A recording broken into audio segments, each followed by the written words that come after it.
Hello mga kalods, maayong hapon na nianapod mi karon diri sa among dirty kitchen kay magluto na pud mi og balbacoa.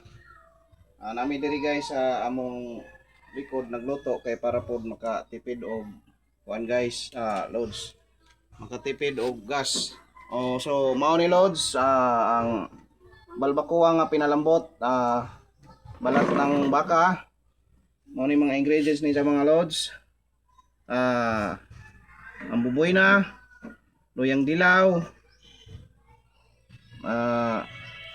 paminta na dahon, saka buto na paminta, nor, sili, magic sarap at saka bitsin at may asin pa. Ito mantika, sibuyas, ito luya, at saka yung bawang. So, yung unang gagawin natin guys, unahin muna natin ng papainit muna tayo ng mantika. Okay. Okay mga kalods. Next.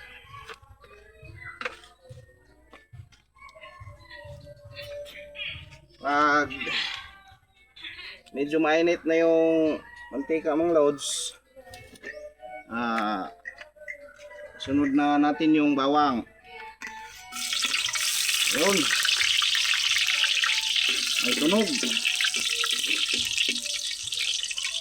Sunod, medyo mag brown na siya mga loads,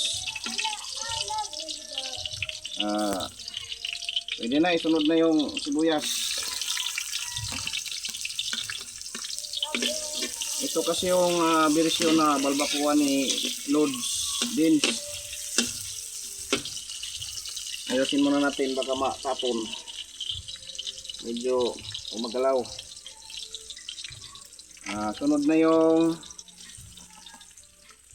luya para bumangon na siya.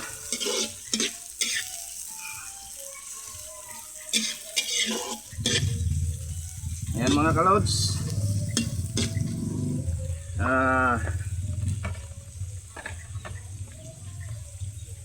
sunod na natin yung dahon ng dahon ng luyang dilaw para mabango talaga. Ito talaga yung version ni Kalods Vince ng luto.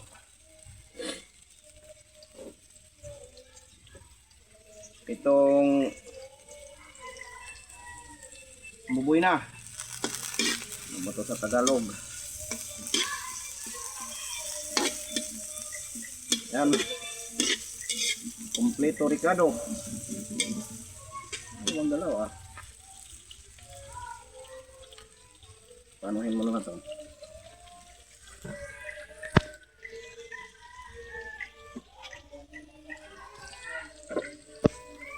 Yan guys, mga kalods,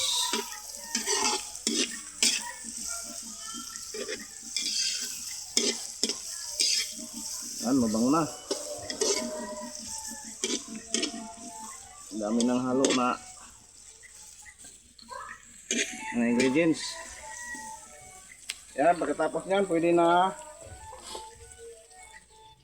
ilagay itong pinalambot na balat ng baka.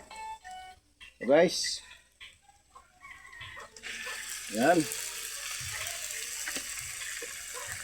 may isang pa na hindi nahiwa, pero okay lang yan. Haluin.